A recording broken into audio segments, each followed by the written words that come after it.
বিরাজ বলতেছি সিসি ভাইয়া তুমি এত এটা তোমার সেই কুকুর অনেক ভালো, তাহলে আমি তোমাকে দুটা বিয়ে করতাম। মা বললো ছোট বড় দেখে লাভ নাই, তুই এখনই তাকে আমার বাড়ি থেকে বের কর। ছোট বড় দেখে লাভ নাই, তুই তাকে এখনই আমার বাড়ি থেকে বের কর। আমি কোনো লুচ্চা বদমাইশকে ছেলে পরিচয় দিতে চাই না। আমি কোনো লুচ্চা বদমাশকে ছেলে পরিচয় দিতে চাই না। তাকে আর আমার চোখের সামনে দেখতে চাই না। আমি তাকে আর আমার চোখের সামনে দেখতে চাই না। বললো আমি কি এখন খারাপ কিছু করেছি? মাত্র শুরু করেছি। মা বললো একটা পরে দাঁত ফেলে দেবো, বিয়ে দেবো, বাচ্চা দাঁত ফেলে দেবে, বিয়া দরকার বাচ্চা কোথাকার। এইসব কথা বলতে তোর লজ্জা লাগে না? এইসব কথা বলতে তোর লজ্জা লাগে না? কিসের লজ্জা? তোমাদেরকে আমি কতবার বলেছি আমাকে বিয়ে করিয়ে দাও, তোমরা বিয়ে করো না, বিয়ে করিয়ে দাও না।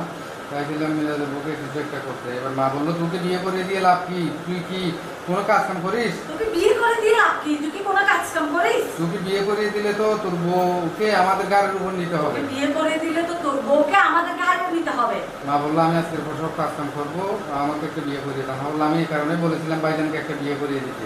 আমি এই কারণেই বলেছিলাম ভাইজানকে একটা বিয়ে করে দিতে। মা আমি আগামীকাল ভাইয়ের জন্য বউ দেখতে যাবো। অ্যাকশন। যা তো ঘুরে যাবো তো লুচে করি না না রোলিং অ্যাকশন। কোন পাশে আসবো?